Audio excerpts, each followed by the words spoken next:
Hello friends, welcome to my YouTube channel. आज हम discuss करेंगे 2017 में बीएड का जो आपका एंट्रेंस हुआ था उसके जनरल पेपर को हम डिस्कस करेंगे, क्योंकि जनरल पेपर को समझना बहुत ज़रूरी होता है। तो 2017 में जो आपका जनरल पेपर हुआ था उसके उर्दू के सेक्शन को, जनरल उर्दू जो हुआ था 10 नंबर का, उसे हम डिस्कस करेंगे। ठीक है, तो ये 10 नंबर आपके लिए काफ़ी बेनिफिशियल होंगे और अगर इसे आप सही से देखेंगे तो आपको जो नेक्स्ट एग्ज़ाम 2020 में है उसमें भी ये काम करेंगे। तो समझते हुए देखते हैं कैसे जनरल क्वेश्चंस बनते हैं। तो आप लोग भी कोशिश कीजिए कि आंसर देने की इसके प्रयास करें ताकि आपकी तैयारी अच्छी हो सके। जो लोग पहली बार चैनल पे आए चैनल को सब्सक्राइब कर लेंगे ताकि उर्दू से रिलेटेड या फिर मानू से रिलेटेड जो भी वीडियो मैं अपलोड करूंगा वो आपको मिल जाएगा। तो देखते हैं 11 का पहला क्या होगा। मंदरजा ज़ेल अल्फाज में से हरफ इल्लत की शनाख्त कीजिए। हरफ इल्लत की शनाख्त करना है फूल, जर्दी, परी, धूल। तो इसमें से क्या होगा। अव्वल हरफ इल्लत क्या होता है, जिसको हम बोलते हैं आपका वाविल होता है, इंग्लिश में इसको बोलते हैं। ठीक है, ए ई आई ओ यू। इसी तरह वाव अलिफ या, ठीक है, ये वाव अलिफ या उर्दू में इसको वाविल बोलते हैं। तो ये एक तरह का सवाल थोड़ा सा पेचीदा है कह सकते हैं। ठीक है, क्योंकि मंदरजा ज़ेल से हरफ इल्लत, ठीक है, हरफ इल्लत कोई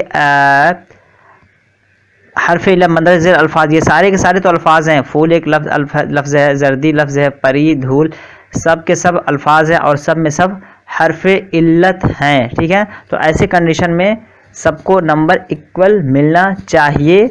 और ज़्यादा जो प्रेफरेंस थोड़ा लॉजिकल लग रहा तो ये परी है, इसलिए कि यहाँ पे अदरवाइज ये अथेंटिक नहीं है। इसमें तो हम कह सकते डायरेक्टली कि ये सवाल ही गलत है, लेकिन कुछ हद तक अगर आप लोग इस तरह का आएगा तो टिक सी को कीजिएगा, इसलिए कि इसमें जो सब में ज़्यादा हरूफ हैं। ठीक है, इन सब में ज़्यादा हरूफ है, इसमें एक कम है। ये थोड़ा सा लॉजिक है, अदरवाइज इसमें और कोई काम नहीं करेगा। ऐसे नंबर पे, ऐसे क्वेश्चन पे सबको इक्वल मार्क्स मिलता है। अगला सवाल देखते हैं, सवाल नंबर 12।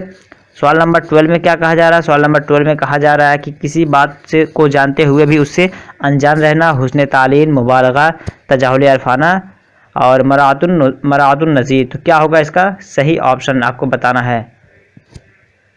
इसका सही ऑप्शन क्या होगा।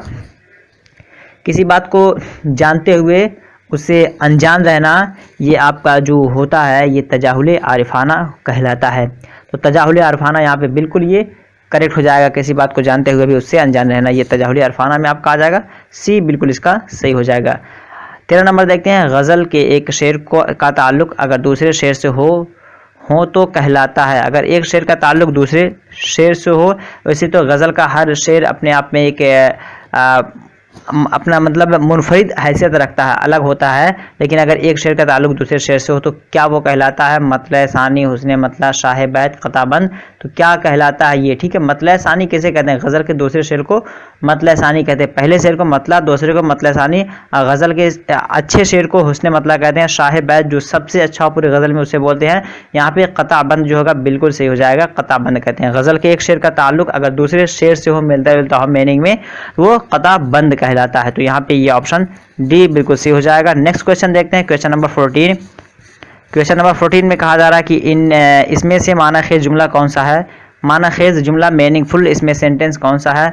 शादा पढ़ते पढ़ते सो गई, बी शादा पढ़कर सो गई, 3 शादा पढ़ रही थी सो गई और डी शादा पढ़ रही थी अब सो गई। तो क्या होगा इसका करेक्ट आंसर। इसका करेक्ट आंसर बिल्कुल जो होगा आपका वो ये शादा पढ़ते पढ़ते सो गई। ठीक है, तो ये आपका बिल्कुल यहाँ पे सही हो जाएगा। 15 नंबर देखते हैं, इस सिन्फ में मुबालगा आराई से काम लिया जाता है। यानी किस सिन्फ में मुबालगा आराई। मुबालगा आराई कहते हैं कि एक तरह का बढ़ा चढ़ा के खूब बातें करना। ठीक है, जैसे कि कहा जाए कि आप एक शेर की तरह बहादुर हैं या आप शेर हैं। तो अगर किसी की बढ़ा चढ़ा के बहादुरी की जाए तो ये कसीदा वो किस सिन्फ में पाया जाता है। मसनवी, कसीदा, मरसिया या अफसाना में। तो सबसे ज़्यादा मुबालगा आराई जो होता है किसी चीज़ को बढ़ा चढ़ा के खूब बयान करना, वो आपका कसीदा में पाया जाता है। तो यहाँ पे बी सही हो जाएगा बिल्कुल आपका ऑप्शन। अगला सवाल देखते हैं, क्वेश्चन नंबर 16। क्वेश्चन नंबर 16 में क्या कहा जा रहा है। कच्चे बर्फ जमने का मतलब क्या है।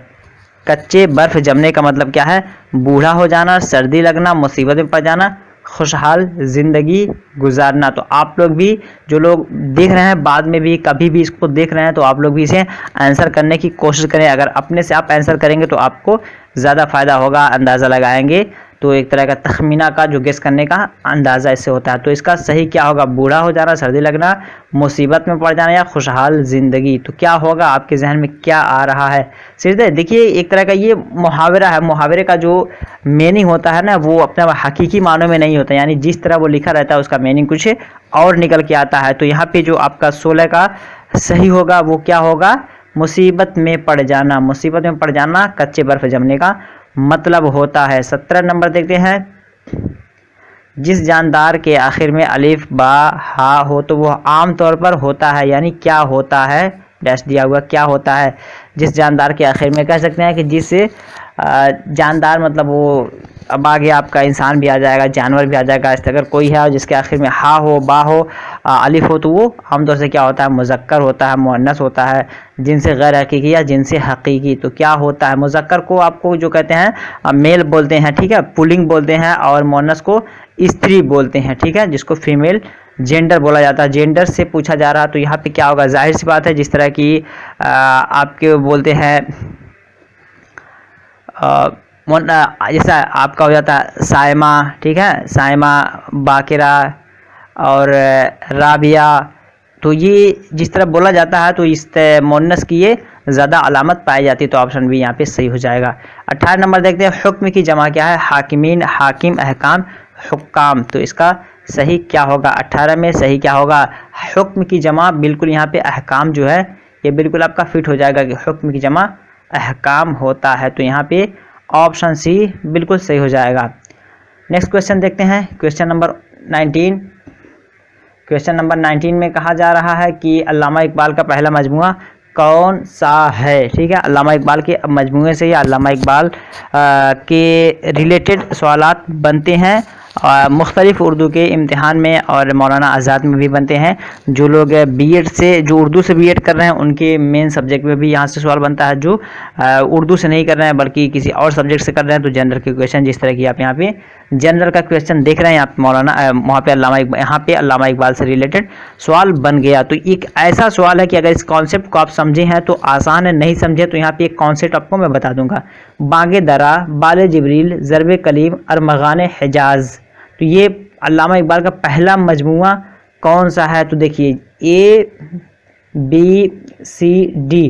तो ये जैसे लिखा हुआ है ABCD करके, वो तरतीब वही है, सीक्वेंस वही है। तो अल्लामा इकबाल का पहला मजमूआ जो है बागे दरा, दूसरा जो है बाले जिब्रील, तीसरा जो है ज़रबे कलीम, चौथा जो है अरमगान हिजाज। यहाँ पे पहला पूछा जा रहा, तो ये पहला आपका बिल्कुल ऑप्शन 1 हो जाएगा। जिसको नहीं पता वो याद कर ले, सीक्वेंसली लिख सकते हैं कि बागे दरा, बाले जिब्रील, ज़रबे कलीम, अरमगान हिजाज, ये अल्लामा इकबाल के मजमूए का सीक्वेंस है, ठीक है, तरतीबवार ये है।